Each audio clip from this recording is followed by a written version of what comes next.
Hi everyone, it's Ariana Kinsey again. I'm coming to you guys to complete discussion board number 4. The topic of discussion tonight is, why do you believe people use offensive terms? My personal take on this is, people use offensive terms for a few reasons. The first being ignorance. A lot of times people say things and honestly have no clue what they're talking about. People tend to place people in a category or group people based on what they look like or what they believe in or who they think they are, based on these false pretenses that make absolutely no sense. I believe it was Pierre Burton who once said that racism is a refuge of the ignorant. Um, I also believe that these offensive terms are rooted in fear. They're rooted in the fact that people tend to be afraid of what's different, and they don't they're unwilling to understand and unwilling to learn about other people, other cultures, other backgrounds, other things, and therefore they play such strong hatred and discontent and dislike for things that they honestly don't understand. Um, I'm a middle grade teacher, so I combat this every day. I think it boils down to education.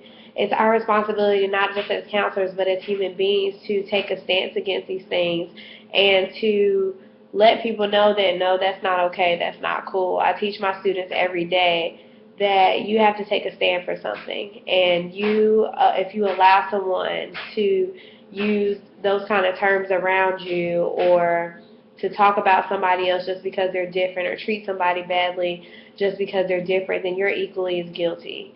And it doesn't just boil down to race. It's not just a racial thing.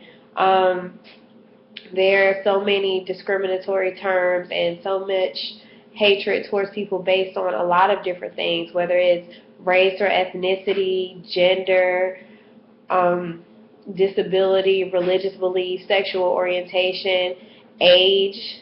I think we all, as a culture, we have to strive to get to a place where we learn to coexist and we learn to respect one another's differences, and we get to a place where we can actually learn from each other. And until then, we're going to continue to have the problems that we have in the world, because people place these invisible lines across culture. They place these invisible lines and create these barriers between people based on superficial reasons.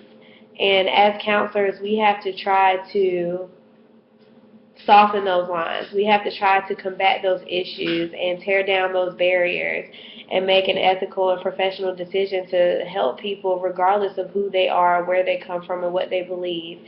And that is how we can leave our footprint and make a change in the world, by being the change that we want to see in the world as we practice in this profession, as we live our everyday lives, as we interact with other people. Thanks.